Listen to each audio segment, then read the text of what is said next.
ഇറാനിൽ ഭരണകൂട വിരുദ്ധ പ്രക്ഷോഭം അതിരൂക്ഷമായി. തലസ്ഥാനമായ ടെഹ്റാനിലും മറ്റ് പ്രധാന നഗരങ്ങളിലും വലിയ ജനകീയ റാലികൾ രൂപപ്പെട്ടു. രണ്ടാമത്തെ വൻ നഗരമായ മാഷാദിൽ പ്രക്ഷോഭത്തിൽ വലിയ ജനപങ്കാളിത്തമാണുള്ളത്.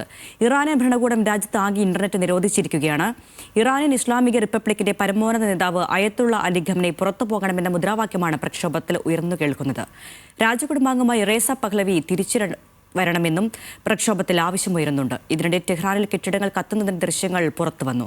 പ്രക്ഷോഭത്തിന് പിന്നിൽ അമേരിക്കയാണെന്നും മുട്ടുമടക്കില്ലെന്നും ഇറാനിയൻ ഇസ്ലാമിക റിപ്പബ്ലിക്കിന്റെ പരമോന്നത നേതാവ് അയത്തുള്ള അലി ഖംനേയി നിലപാട് കടുപ്പിച്ചു.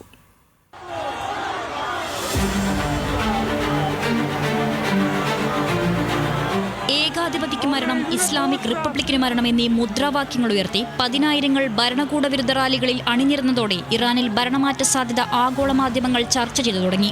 കഴിഞ്ഞ ഡിസംബർ 28 ആരംഭിച്ച ജനകീയ പ്രക്ഷോഭം 13ാം ദിനത്തിലേക്ക് കടന്നപ്പോഴേക്കും ഇറാനിലെ മത നേതൃത്വത്തെയും സൈനിക ഭരണ സംവിധാനത്തെയും മാറ്റാൻ ജനത ആഗ്രഹിക്കുന്നുവെന്നതിൽ വ്യക്തതയായി. തലസ്ഥാനമായ ടെഹ്റാനിലും മാഷാദ് അടക്കമുള്ള മറ്റ് സുപ്രധാന നഗരങ്ങളിലും ആയിരക്കണക്കിന് ആളുകൾ തെരുവിലിറങ്ങി. ജനക്കൂട്ടത്തെ പിരിച്ചുവിടാനുള്ള സുരക്ഷാ സേനകളുടെ ശ്രമങ്ങൾ വിഫലമായതായി BBC പേർഷ്യൻ റിപ്പോർട്ട് ചെയ്യുന്നു.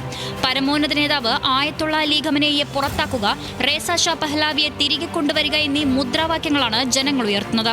100-ലധികം നഗരങ്ങളിലും 31 പ്രവിശ്യകളിലും പ്രക്ഷോഭം രൂക്ഷമായി തുടരുകയാണ്.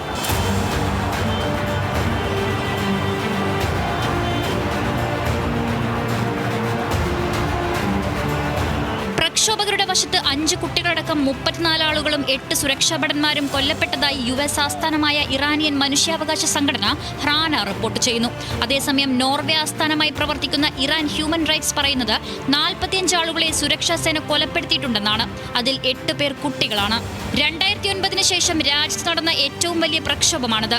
ഷാ നീണാൾ വാഴട്ടെ, ഭയപ്പെടേണ്ട, നമ്മൾ ഒറ്റക്കെട്ട് തുടങ്ങിയ മുദ്രാവാക്യങ്ങൾ മുഴക്കി ആളുകൾ ടെഹ്റാനിലൂടെ നീങ്ങുന്നതിന്റെ ദൃശ്യങ്ങൾ പുറത്തുവന്നു.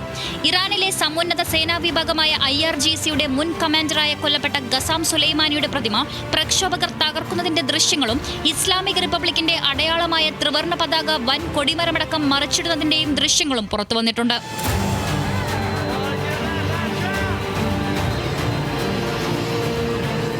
പല നഗരങ്ങളിലും സർക്കാർ കെട്ടിടങ്ങൾ അഗ്നിക്കിരയാക്കി.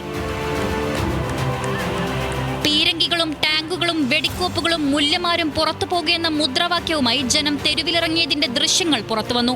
ഈലാം പ്രവിശ്യയിലെ ലോമാർ പട്ടണത്തിൽ നിന്നുള്ള ദൃശ്യങ്ങളാണ് എക്സ് അടക്കമുള്ള പ്ലാറ്റ്ഫോമുകളിൽ പ്രചരിച്ചത്. ഈലാമിൽ പ്രക്ഷോഭകരും സുരക്ഷാ സേനയും തമ്മിൽ വൻ സംഘർഷമാണ് നടന്നത്. കെർമൻഷായിലും ലൊറസ്താനിലും ന്യൂനപക്ഷങ്ങളായ കുർദ് ലോർ വംശജരുമായാണ് ഏറ്റുമുട്ടലുണ്ടായത്. 17 ആളുകൾ കൊല്ലപ്പെട്ടെന്നാണ് കുർദ് മനുഷ്യാവകാശ സംഘടനകൾ പറയുന്നത്.